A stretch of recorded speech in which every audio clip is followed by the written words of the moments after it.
Hello friends, मैं सुधीर स्वागत करता हूं आप सभी का आपके अपने चैनल स्कोर मैक्स पे। और आज हम डिस्कस करेंगे आपकी MCU 1 unit 17 organisational culture and climate के इम्पोर्टेंट क्वेश्चंस। तो सबसे पहला आपका जो क्वेश्चन बनता है कि what do you mean by organisational culture, discuss the main characteristics of organisational culture. तो ऑर्गेनाइजेशन कल्चर क्या होता है? मतलब ऑर्गेनाइजेशन कल्चर एक सेट है इंपॉर्टेंट थिंग्स का जो कि उस ऑर्गेनाइजेशनल के जो भी मेंबर है उस ऑर्गेनाइजेशन के उन्होंने शेयर करी है। हो सकता है उनके एटीट्यूड्स हो, उनके बिलीव्स हो, उनके नॉर्म्स हो, उनकी वैल्यूज हो। Organizational culture is the set of important understanding such as norms, values, attitudes and beliefs shared by the organizational members.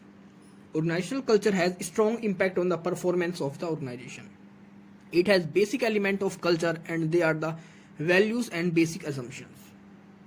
तो हमारा जो भी ऑर्गेनाइजेशनल कल्चर होता है उसका बहुत इम्पैक्ट देखने को मिलता है हमारे किसी भी ऑर्गेनाइजेशन के परफॉर्मेंस में, क्योंकि इसमें आपके कह सकते हैं एक एलिमेंट होते हैं इसके अंदर कि आपके जो बेसिक अजम्पशंस किस तरह होंगे उस ऑर्गेनाइजेशन के, बेसिक वैल्यूज क्या होंगी उस ऑर्गेनाइजेशन की, और उनको हम किस तरह कह सकते हैं एक्सप्रेस कर सकते हैं in the terms of norms, values, attitudes and belief. अब organisation culture has its key functions and they include sense of identity, enhancement of commitment and reinforcement of behavior. तो आपका जो ऑर्गेनाइजेशन कल्चर होता है ये इस चीज़ को देखता है कि ऑर्गेनाइजेशन के अंदर किस तरह का कमिटमेंट होगा, किस तरह का बिहेवियर होगा, और अगर उसमें कोई चेंजमेंट की नीड है तो उसको किस तरह चेंज किया जाएगा। अगर हम करेक्टरिस्टिक्स की बात करें तो हमारे पास बहुत सारे करेक्टरिस्टिक्स हैं, यहाँ पर नियरली 20 करेक्टरिस्टिक्स अवेलेबल हैं जो कि ऑर्गेनाइजेशन कल्चर्स के हैं। तो सबसे पहला हम देखते हैं innovation and risk taking. It can be described as the degree or extent to which employees are encouraged to take innovations, steps and calculated risk.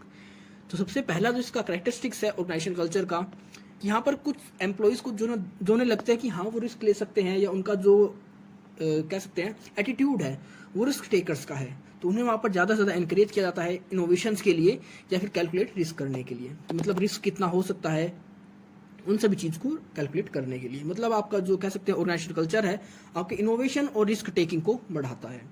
दूसरा है अटेंशन टू डिटेल। अब आपका जो कल्चर है उसकी वजह से ही आपको हर किसी को अटेंशन देना होता है, ये नहीं कि आप किसी को भी इग्नोर कर दोगे। ऑर्गेनाइजेशन में जितने ही पर्सन्स होते हैं हर पर्सन्स को अब अलग से उसका जो अटेंशन होता है वो दिया जाता है। नेक्स्ट है आउटकम ओरिएंटेशन। आउटकम आपका जो कल्चर होता है इस तरह होता है कि उस कल्चर को फॉलो कर कर हमें कितना बेनिफिट मिल रहा है, हमारे ऑर्गेनाइजेशन को सिर्फ बेनिफिट क्या हो रहा है, चाहे हम अपने पर्सन्स की बात करें, एम्प्लॉयज़ की बात करें, अपने आउटपुट्स की बात करें। टीम ओरिएंटेशन, हमारा जो कह सकते हैं ऑर्गेनाइजेशन कल्चर होता है वो टीम ओरिएंटेशन होता है। कल्चर की मदद से ही हम अपने एम्प्लॉयज़ को एक टीम के अंदर इनबिल्ड करते हैं, उनको आपस में कोऑर्डिनेट करते हैं जिसके थ्रू कि वो एक साथ रहकर काम कर सकें। नेक्स्ट आपका अग्रेसिवनेस। अगर अग्रेसिवनेस की बात करें तो हमारा जो ऑर्गेनाइजेशन कल्चर होता है उसके अंदर इस चीज़ को भी डिफाइन किया जाता है कि आपका जो किस डिग्री तक आपका जो एग्रेसिवनेस है वो एक्सेप्टेबल होगा या उस ऑर्गेनाइजेशन में एक्सेप्टेबल होगा। स्टेबिलिटी की बात करें तो ये भी देखता है कि हमारे ऑर्गेनाइजेशन के अंदर क्या डिग्री होगी या कितना हम किसी भी चीज़ को कह सकते हैं एक्सटेंड कर सकते हैं, मेंटेन कर सकते हैं अपने स्टेटस को in the contrast of job. तो हमारे पास यहाँ बहुत सारे कह सकते हैं करेक्टरिस्टिक्स हैं, आप इन सभी करेक्टरिस्टिक को one by one read out कर सकते हैं। जैसा कि आपका स्ट्रक्चर है कि आपका जो जैसा ऑर्गेनाइजेशन कल्चर होगा उसी हिसाब से आपके ऑर्गेनाइजेशन का स्ट्रक्चर होगा, वहाँ पर सुपरविजन होगा, वहाँ पर उनका कह सकते हैं कमांड होगी आपके ऑर्गेनाइजेशन के अंदर। सपोर्ट में अगर आप बात करोगे कि किस तरह का आपका जो सपोर्ट असिस्टेंस प्रोवाइड करते हो, डायरेक्टली है, इनडायरेक्टली है, या मैनेजर लेवल्स पे है, सबॉर्डिनेट्स को कौन सपोर्ट करता है, मतलब ये सारी चीज़ें भी आपके करेक्टरिस्टिक्स के अंदर दिखने को मिलेंगी। नेक्स्ट आपका आइडेंटिटी, इसके बाद आपका performance reward, conflict tolerance, attitude towards change, focus, standard and values, rituals, openness, communication and supervision, market and customer orientations, commitment. मतलब ये सारे आपके करेक्टरिस्टिक्स हैं जो कि आपके ऑर्गेनाइजेशन कल्चर के अंदर देखने को मिलेंगे। अगर आप कमिटमेंट की बात करें, अगर आपका कल्चर ऐसा है, आपके वहाँ के मोरल्स ऐसे हैं, एथिक्स ऐसे हैं कि अगर आपने कोई चीज़ कमिटमेंट एक बार कर दी तो आपको उस गोल को अचीव करना है, तो आप उस चीज़ को अचीव करोगे ही करोगे।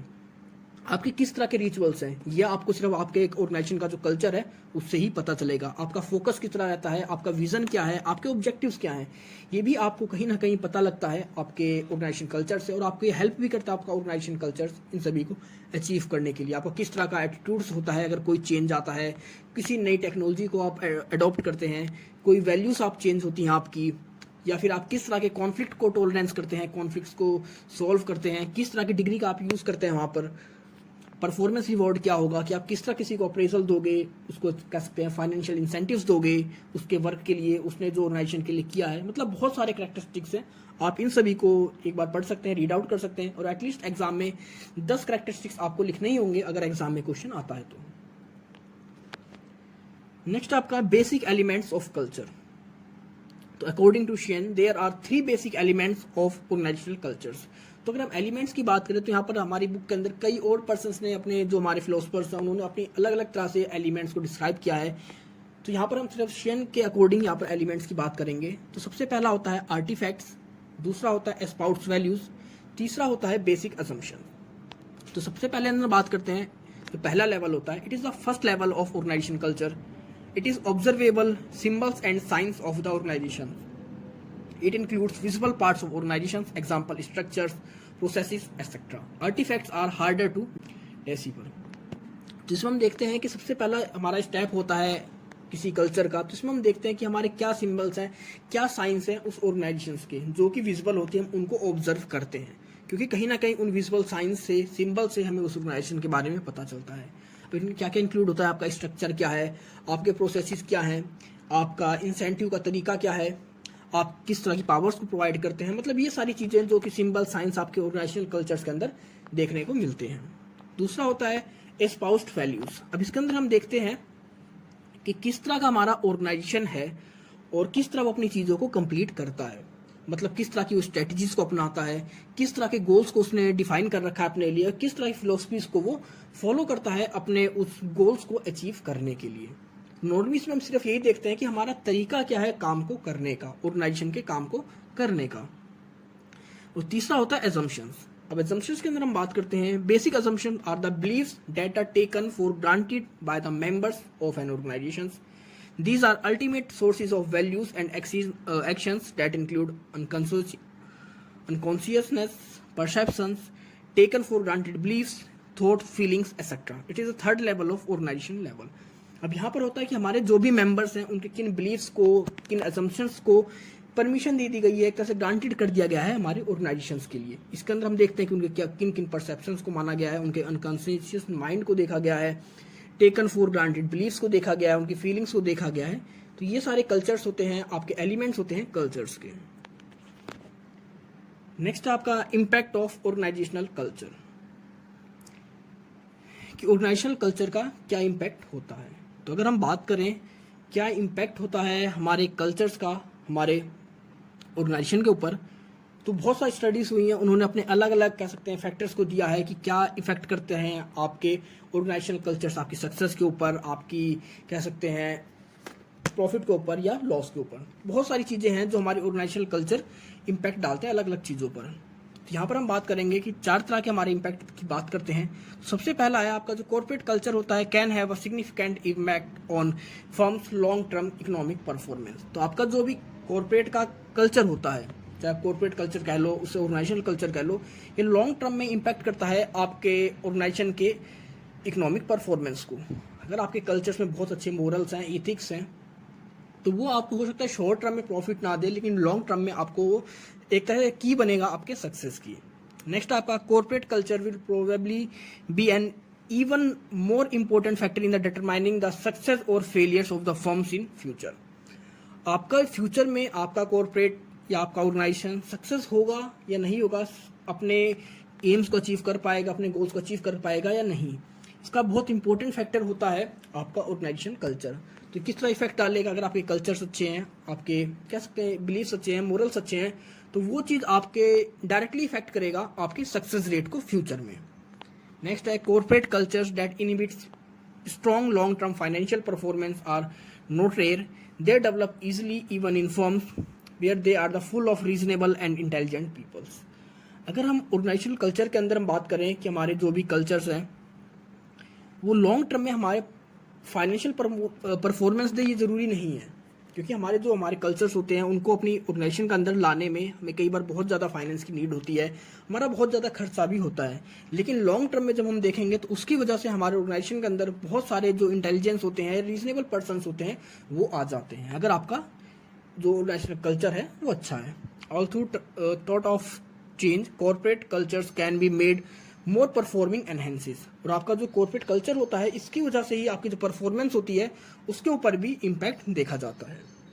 तो हम ये नहीं कहेंगे कि हमारा जो ऑर्गेनाइजेशन कल्चर है हरदम पॉजिटिव होता है या नेगेटिव होता है। इसका हो सकता है कई कल्चर ऐसे होते हैं जिनका नेगेटिव इम्पैक्ट पड़े आपके ऑर्गेनाइजेशन पर, और हो सकता है कई ऐसे फैक्टर्स हो जो कि पॉजिटिव इम्पैक्ट छोड़े आपके ऑर्गेनाइजेशन पर, आपके सक्सेस रेट पर, आपके लॉन्ग टर्म इकोनॉमिक परफॉर्मेंस पर। नेक्स्ट क्वेश्चन आता है आपका, how favourable organisational climate can be created. कि ऑर्गेनाइजेशन के अंदर फेवरेबल ऑर्गेनाइजेशनल क्लाइमेट किस तरह क्रिएट किया जाता है किसी ऑर्गेनाइजेशन के अंदर। तो कुछ हमारे पास यहाँ तरीके हैं जिसकी हेल्प से हम किसी भी ऑर्गेनाइजेशन के अंदर एक फेवरेबल क्लाइमेट को क्रिएट कर सकते हैं। तो सबसे पहला पॉइंट आता है आपका integration of organisation goals and personal goals. कि हमारे जो भी पर्सनल गोल्स हो उनको हम इंटीग्रेट करें ऑर्गेनाइजेशन गोल्स के साथ, क्योंकि अगर इनमें कोई एक पूरा हो तो दूसरा अपने आप पूरा हो जाए। नेक्स्ट आपका flexible structure with the network of authority, control and communication and with autonomy for individual members. आपका जो स्ट्रक्चर हो नेटवर्किंग का, अथॉरिटी का, कंट्रोल का, ऑटोनॉमी का या कम्युनिकेशंस का, ये सब कुछ आप पहले से ही फ्लेक्सिबल स्ट्रक्चर में फिक्स रखें। इनको टाइम के साथ चेंज किया जा सके, इनमें फ्लेक्सिबिलिटी हो। ये नहीं हो कि एकदम रिगिड फॉर्म में हो, सॉलिड फॉर्म में हो, जो आपने डिफाइन कर दिया वो उसी फॉर्म को हरदम फॉलो करें। नेक्स्ट आपका various styles of leadership appropriate to particular work situations. अब ये नहीं है किसी आप एक ही तरह की लीडरशिप को फॉलो करें अपने ऑर्गेनाइजेशनल कल्चर के अंदर या उसके क्लाइमेट के अंदर। आप देखिए जिस सिचुएशन में आपको जो भी तरीका लीडरशिप का अच्छा लगे आप उसी तरीके को यूज करें अपने सिचुएशन में। Next the mutual trust, consideration and support among different levels of the organisation. आपके जितने भी लेवल्स होते हैं ऑर्गेनाइजेशन के उन सभी के बीच में ट्रस्ट और जो सपोर्ट होता है उसको बिल्ड करना जरूरी है। जब तक उनके बीच में म्यूचुअल ट्रस्ट नहीं होगा, सपोर्ट आपस में नहीं होगा, तब तक कोई भी ऑर्गेनाइजेशन का जो कल्चर है उतना फेवरेबल नहीं हो पाएगा। नेक्स्ट आपका to recognise of individual differences and attributes and of peoples need and expectations at work. कि आपके ऑर्गेनाइजेशन में जो भी पर्सन्स काम कर रहे हैं, जो भी इंडिविजुअल्स काम कर रहे हैं, उनके एक्सपेक्टेशंस को मेजर करना, उनके एट्रीब्यूट्स को देखना, उनको रिकॉग्नाइज करना। नेक्स्ट आपका pay attention to job design and quality of working life. Job को किस तरह डिजाइन किया जाए या उस जॉब को करने के लिए किस तरह का आप वर्किंग एनवायरनमेंट प्रोवाइड कर रहे हैं, इसके ऊपर भी आपको प्रॉपर अटेंशन देना चाहिए। नेक्स्ट है the challenging and responsible jobs with high performance standard. अगर आपके ऑर्गेनाइजेशन में कोई बहुत ज़्यादा चैलेंजिंग और रिस्पॉन्सिबल जॉब्स है तो उसको आपका जो परफॉर्मेंस होना चाहिए वो भी बहुत हाई स्टैंडर्ड का होना चाहिए। ये नहीं है कि आपकी जो जॉब है वो बहुत हाई स्टैंडर्ड की है और उसको आप किसी लोअर लेवल को दे रहे हैं। नेक्स्ट आपका the equitable systems of reward based on positive reinforcement. आपके ऑर्गेनाइजेशन में आपका जो रिवॉर्ड सिस्टम होना चाहिए वो इक्विटेबल सिस्टम हो कि हर किसी को बराबर रिवॉर्ड मिलेगा, जैसा कि वो अपना अप्रेजलमेंट अपना वर्क करेंगे, अपने एफिशिएंसी रेट को इंक्रीज करेंगे। ये नहीं कि किसी एक को आप बहुत ज़्यादा अप्रेजल दे रहे हो, रिवॉर्ड दे रहे हो और दूसरे को कुछ नहीं मिल रहा। नेक्स्ट है the opportunities for personal development, career progression and advancement. हर किसी को आपको अपॉर्चुनिटीज देनी चाहिए, चाहे उसके पर्सनल डेवलपमेंट के लिए हो, करियर प्रोग्रेशन के लिए हो या एडवांसमेंट के लिए हो। क्योंकि अगर हमारे एम्प्लॉयज़ अपने आप को डेवलप करते रहेंगे, चाहे उनकी पर्सनैलिटी डेवलप हो, उनके करियर को अगर हम प्रोग्रेस करने की कोशिश कर रहे हैं या उनको खुद एडवांस बनाने की कोशिश कर रहे हैं, तो वो हमारे लिए एक फेवरेबल ऑर्गेनाइजेशनल क्लाइमेट को डेवलप करेंगे। नेक्स्ट है to have justice in treatment and fair personal and industrial relations policies and practices. हमारे ऑर्गेनाइजेशन के अंदर जो भी हमारी कह सकते हैं इंडस्ट्रियल पॉलिसीज़ हैं या पर्सनल पॉलिसीज़ हैं, उन सभी के लिए हमें जो एकदम ट्रीटमेंट होता है किसी का जस्टिस का, वो एकदम फेयर होना चाहिए।